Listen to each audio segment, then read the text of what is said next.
Cuando regresa el correísmo, y no es una cuestión de venganza, como le preguntaba también Anderson Boscan a Luisa González, no es una cuestión de tener lista negra, es una cuestión de que si se llega al gobierno, Luisa González va a empezar a decir, a ver, ¿quiénes son los que tienen que pagar ante la justicia? Por eso es que tienen miedo. No es en contra del socialismo del siglo XXI ni nada de eso.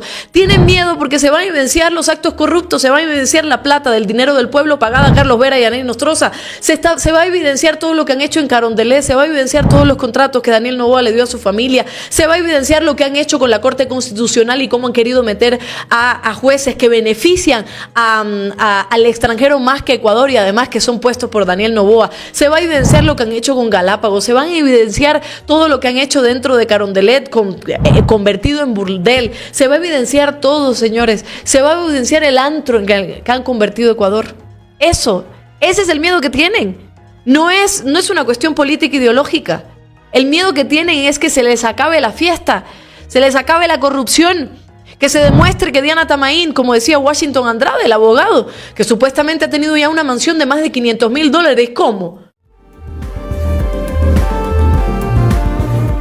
Muy buenas con todos, compañeros, sean bienvenidos a Libertadores TV. El día de hoy empezaremos con esta información. El abogado Joffre Campaña destacó que los sistemas judicial y electoral están contaminados, que no importa lo que dice la Constitución o las leyes, el gobierno de Noboa puede fabricar sanciones y destituciones sin problema. A criterio de Campaña, la burla de Noboa a las normas legales se debe a que proviene de una familia acostumbrada a tomar decisiones sin ética. Daniel Noboa tiene una escuela que le hace creer que está por encima de la ley. Él sabe que no existen autoridades que se atrevan a hacerle algo. Sostuvo que el mandatario y su círculo destrozaron el Estado de Derecho. En ese contexto, Campaña sostuvo que el silencio de las instituciones públicas no solo es porque existe un miedo colectivo, sino porque quienes manejan esas entidades están subordinadas al poder político. El presidente detesta el sistema judicial, legal y constitucional. El desprecio por el Estado de Derecho hace que actúe como si estuviera en una hacienda, en la época de capataces, donde el ser humano era un objeto, remarcó.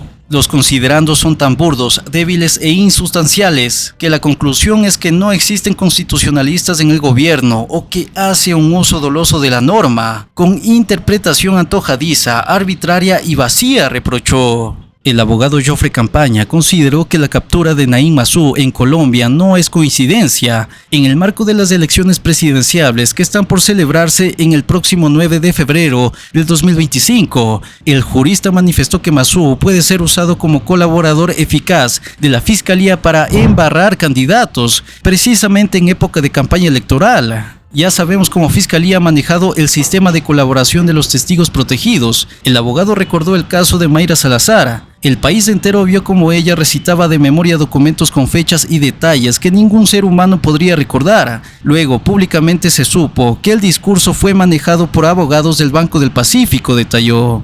Campaña adelantó que esto vendrá acompañado de un impacto mediático, porque cuando hay dinero de por medio, se logra contaminar la libertad electoral. Tenemos fiscales y jueces jugando a políticos y al final, el que sufre las consecuencias es el ciudadano que tiene el derecho a elegir y para ello debería estar libre de contaminación y no ser manipulado mediáticamente. Campaña auguró que en los pocos días que quedan para que los ecuatorianos lleguen a las urnas, muy seguramente se empezará a ver medios de comunicación pagados para manipular, inversiones millonarias en redes, fabricación de videos y la fiscalía jugando a la política, así que atentos, concluyó. En estos días se ha visto de todo, desde propaganda falsa, burda y que roza lo absurdo en sus mentiras, hasta denuncias y persecución con tal de tomarse por la fuerza al Estado. Ahora van por el concurso de la Fiscalía General del Estado, ya que Salazar regresó. Y aparte de que el candidato presidente está pagando $2 millones mensuales por propaganda, parece que ya le llegó su parte a la fiscal, para dejar todo en orden en manos del propietario de esta hacienda, a la que han convertido al gobierno. No nos merecemos este país, la única salida a este túnel parece ser la luz del voto, un voto que esperemos no esté manchado por el fraude al que ya nos han acostumbrado. Se está hablando del Consejo de Participación Ciudadana con un posible presunta usurpación y simulación de funciones, cuando en este momento, señores, por favor, entiéndalo, en este momento hay una vicepresidenta elegida a dedo, que es la secretaria del presidente Daniel Noboa, que está usurpando las funciones de la presidenta Verónica Abad. Y en esto la Fiscalía no se mete, en esto no se ha metido el CNE, en esto no se ha metido el TCE, en esto no se ha metido absolutamente nadie, a pesar de que en este momento Cintia Yeli Verde está usurpando las funciones de Verónica Abad. Lo interesante y lo preocupante y lo que más le moviliza a la Fiscalía General del Estado es meterse contra los consejeros de Participación Ciudadana y Control Social, sobre todo Augusto Verdúa, que es el único que ha hecho frente también a toda la corrupción por parte de la Fiscalía y el que ha hecho frente a todas las irregularidades que quería cometer el consejero Juan Esteban Guarderas con respecto a el concurso de Fiscal General del Estado. ¿Qué es lo que hace?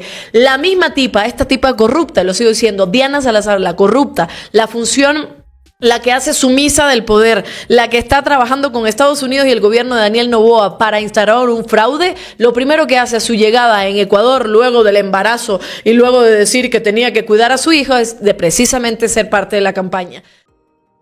Antes que nada, el candidato Noboa no defenderá a nuestros migrantes porque es ciudadano estadounidense y sobre todas las cosas estará de acuerdo con su presidente Donald Trump. Eso en primer lugar. En segundo lugar, la política exterior del Ecuador está sometida a la agenda gringa en todos los campos y de manera colonial. Y siendo así, no veremos ni un solo comunicado, tal como ocurrió con la postura sobre lo que ocurre en Gaza. Tal como ocurrió con la invasión a la Embajada de México en Quito, nuestra política exterior no se somete a los acuerdos ni convenios internacionales, de todos los cuales somos suscriptores. Y por tanto deberíamos ser obedientes de esos documentos, pero si ni siquiera nuestra constitución respetan, pues ¿qué vamos a esperar? Todo esto lo decimos a propósito de lo que está pasando en Estados Unidos con los migrantes en general. No se trata solo de una política interna de Trump, porque él sabe perfectamente que gracias a la mano de obra barata y en muchas ocasiones esclava ha enriquecido a ese país, a miles de empresas y familias. Esa derecha no quiere, por otro lado, que otro país les compite en sus afanes imperialistas, expansionistas y tienen pavor de que China, por ejemplo, domine el planeta sin invadir, sin derrocar gobiernos o financiar partidos políticos como han hecho los del norte desde hace más de 50 años en América Latina. Entonces, ¿sabrá de todo esto el candidato Noboa? ¿Qué parte de la historia de las relaciones entre Estados Unidos y América Latina leyó en sus clases en Harvard, en el colegio donde haya recibido sus títulos? ¿Podrá asumir una postura regional, nacionalista o soberana como han hecho los mandatarios de Colombia, México, Honduras o Brasil? Difícil respuesta, porque si se sometiera a una entrevista de verdad, no las que hacen los arrastrados de Rafael Cuesta o Carlos Vera, el ridículo sería monumental, y si algún día lo hace podríamos entender su silencio cuando en toda la región, desde este fin de semana se ha producido lo que ya muchos anunciaban, una hecatombe política. Aquí hay un dato clave, el candidato Noboa se olvida de que nuestros migrantes han sostenido la economía de este país, mientras él ejercía la presidencia y no administraba la economía nacional, y solo por eso, aunque sea tonto y obvio decirlo, debería defenderlos de las redadas que sufren nuestros compatriotas en esa nación. Pero no, hay un silencio total y una indolencia espeluznante como ante los niños de las Malvinas y ante toda desgracia nacional que ocurre.